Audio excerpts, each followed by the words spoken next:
and take photographs and video. We were actually the first Westerners to be allowed into the grain elevator since the Russians kicked the Germans out in '43. Wow. That's pretty cool. I love history stuff like that too. Is that you dying again? That is me dying again. Be repetitive after the first time. I'm trying. Okay. Oh, so that meant you were low on ammo? What's that? Does that mean you're low on ammo, that red bullet that came up? Oh, that's a resupply area. Oh, okay. So there's ammo crates back here. Oh, okay. That means I can get more ammo there. Right. So how interactive is the world? I notice you're shooting stuff and we see bullet holes in there, but is there much beyond that? Yes. And in a little bit I'll show you all about the destruction. You know, bullets don't actually do a whole lot to the environment, but there's some things in the game that make big booms, and they will, well, you'll see. Okay. All right, so you want to see some, won the level? You want to see some sniper action? Sure. All right, great. When is the game released?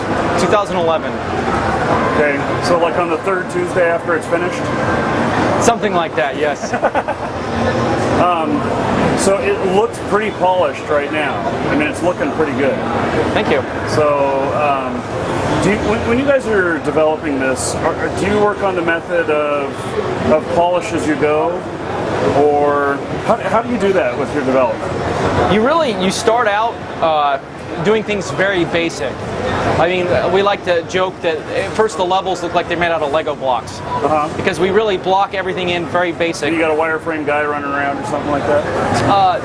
Not wireframe, but something similar. We'll have a real basic soldier. And from there we get the gameplay. We play the level, we make sure that it's fun. And then once we know that the flow of the level is really fun, then the art team will come in and go through and do many refinement passes on making it look better and better and better. Yeah. So, okay, that makes sense.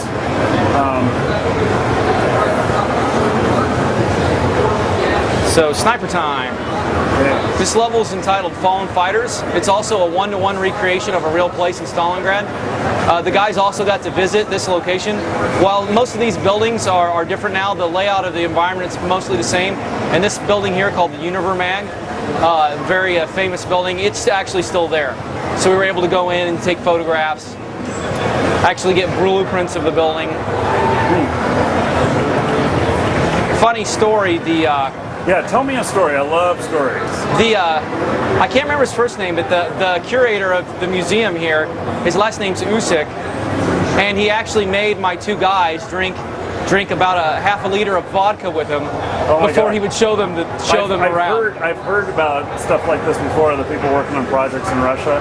Yeah. Yes, and one of the guys he didn't drink, so he got a little silly. Yeah. From the half a liter of vodka. Totally blitzed myself. Sniper time. Sniper time. Let's do it. Okay, so one of the things that we featured in the original Red Orchestra was an innovative 3D scope system. Whereas instead of having a traditional 2D overlay where they just zoom the screen in, you could actually look through the lens of the sniper rifle and aim your weapon. We've greatly enhanced that for the new game. I'm going to demonstrate it now. Okay.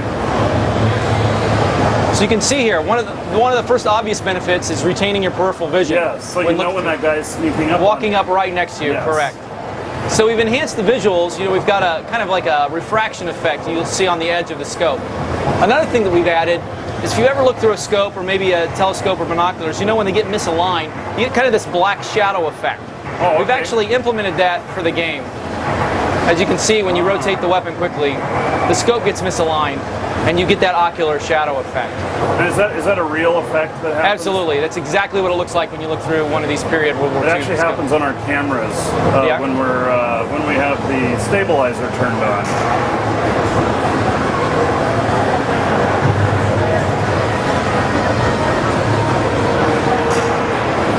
So another thing that we feature in the game is a full ballistic system, which we also had in Red Orchestra Ostfront. But one downside of the ballistic system in the first game was that when you were shooting at a distant enemy, you had to just aim a little bit higher to account for the bullet drop. This isn't really how it was done. For these weapons, they actually had the ability to dial in the range. As you can see here, we can now dial in the range on the sniper scopes, shoot directly at the distant enemy. So is that automatic, or are you doing that yourself? I'm doing that with the mouse wheel. And how do you know what the range is? Oh, you got the range down here? So that's the range I've dialed in. And part of it is learning the level, and also we've added when you kill someone, the range that they were at pops up. Oh, okay. So that helps you learn the distances in the various so levels. you actually got to have it's like depth perception. Yeah. That you got to learn it.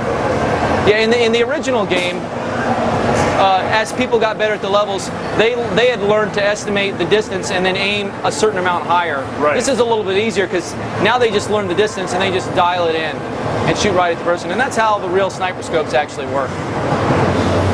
I'm going to switch to one of the other sniper weapons to show you some of the other cool functionality. Is that a cheat code? That was a cheat code. Oh my god, we got it on camera. Sniper. Doesn't work in multiplayer. So traditionally with sniping, obviously sniper scopes are good for shooting at people at long range. But when people get close to you, you're kind of at a disadvantage. Yeah. But one of the things we learned in our research for the game is that these World War II era sniper scopes were actually still equipped with the regular weapon sights. So we added the ability to switch to the regular weapon sights. Okay. And then you can engage nearby enemies and then also engage long-range enemies. Nice. Also, not only can you dial in the range for your sniper scopes, you can dial in the range on your regular rifles as well. Oh, interesting. So, yep, that's the 3D sniper system. Okay. All right, now you asked about destruction earlier, or environmental effects. So I'm gonna some big blow-ups. I'm gonna show you some things blowing up. Yeah. I'm a big fan of stories. Okay. So, tell me about a moment in the development of this that was an oh shit moment that you guys pulled through. Like when somebody actually hit the delete button and all the code went away, or probably that didn't happen. That never happened. We take steps to make sure that wouldn't happen. Yeah. I think the most shocking moment was when we first started developing our tanks. Our goal for the game was to create the most immersive first-person tanking experience in a game ever made. In the original game, we had somewhat first-person experience, but we only modeled the area right around your player. For the new game, we model the entire interior. You could actually see your entire crew.